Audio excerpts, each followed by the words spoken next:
It is once again time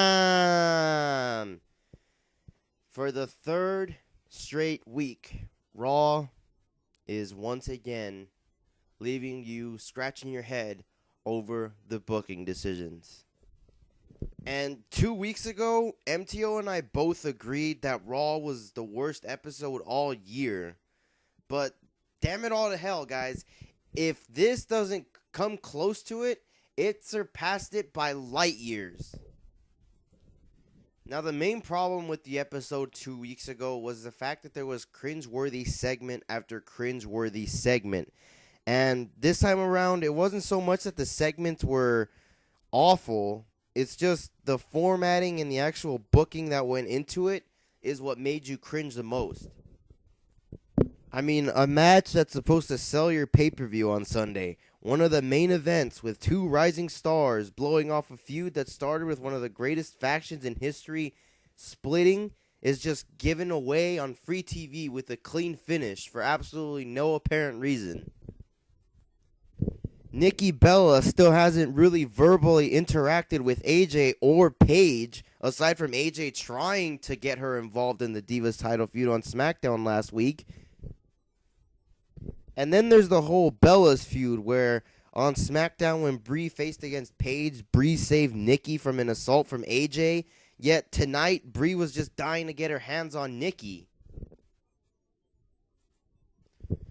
It seems like not just with both Divas storylines, but every storyline in general, the writers and bookers just see this great potential to both stories. It seems like not just with the Diva storylines, but with every storyline in general, the writers and bookers just see this great potential with two people that just look great against each other on paper and then kind of coast along from there until it comes time for the pay-per-view matchup. It's almost like they rely on the name value and the potential of the feud alone to sell each feud that they're trying to do, aside from Lesnar versus Cena, which they have to put their try-hard panties on for because Brock Lesnar's a part-timer. I mean, I look at Roman Reigns versus Seth Rollins, and if someone just started watching the WWE in August, wouldn't they wonder why Reigns was going after Rollins? I mean, no backstory was really given from either of the two, and it seriously went from 0 to 100 way too quickly. The WWE right now is like a roller coaster without the actual ride into it. It's like when a feud starts, that's when you're strapping in. But you're missing the whole fun part of the roller coaster, and by the time the matchup comes along for the pay-per-view, the ride's over, and you realize that you haven't really experienced the ride. So I'm not going to go too in-depth with this episode of Raw because I'm going to be totally, completely, 100% honest with you guys. I was watching the football game while this episode of Raw was going on because my Colts were playing. And, you know, just based off me tuning in and out was telling me, I definitely made the right decision by watching football instead of Raw. And for all you Breaking Bad fans out there, I can actually compare this, WWE's booking to Breaking Bad. Because it's like the beginning of the show. It seems like the return of the NFL is like the incurable cancer, and the WWE is just the chemistry professor, and they're giving up without even trying to try and, save themselves after the NFL season is over to stay on top. And it's getting to a point where it's kind of tough to watch, and it's getting tough to sit through week in and week out, knowing how much potential lies on the roster, knowing that they can do better. After earlier this year, they were putting out some of the best product that they've put out in years. The only real intrigue going into this Sunday, and hell, not even everyone is interested in this, is the championship match between Lesnar and Cena, because that's the only match that they put, I'm not even going to call it good effort, I'm going to put decent effort into building up. And if anything, all that's selling this pay-per-view is either haters wanting to see Cena destroyed again, or Cena fans wanting him to overcome the odds once again.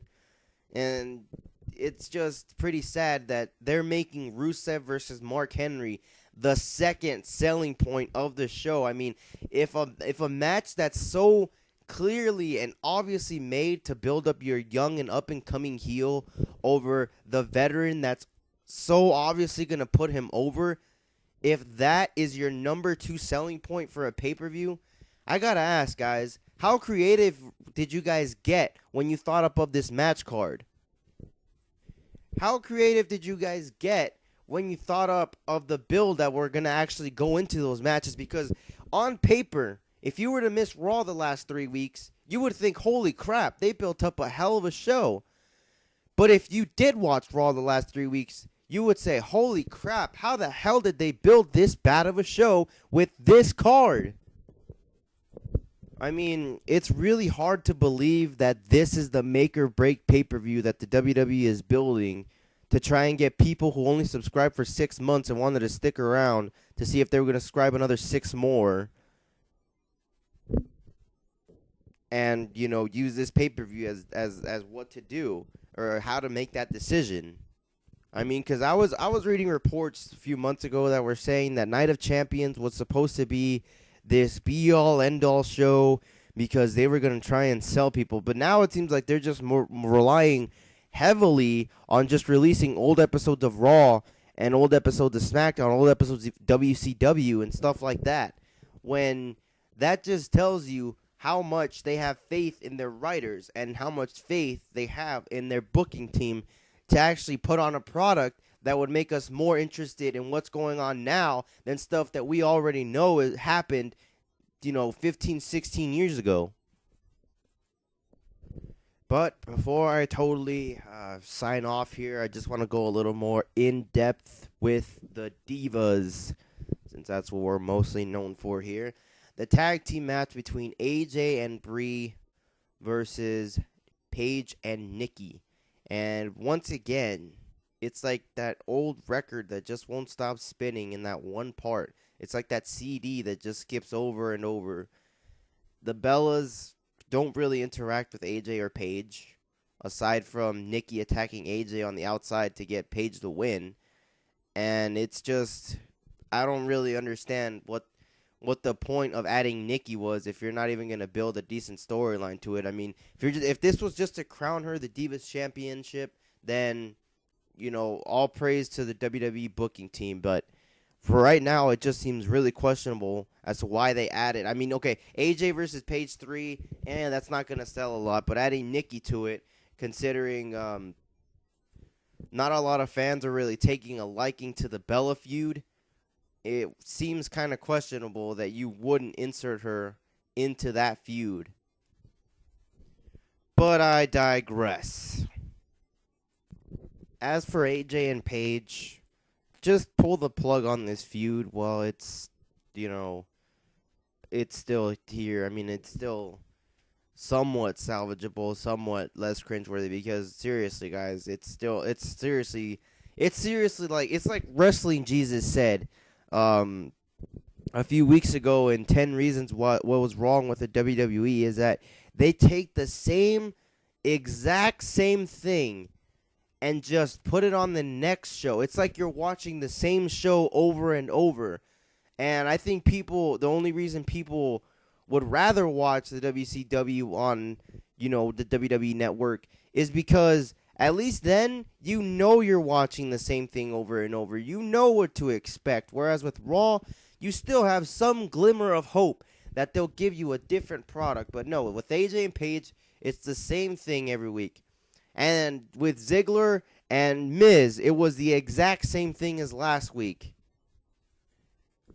I mean, if we're speaking on total honesty here, totally real, MTO and I could seriously book this show better with this episode of SmackDown. Just give us control of this episode of SmackDown, and I guarantee you that me and him would sell this show better than what the writers and bookers did with the last 3 weeks of Raw, and that's real. It's damn real.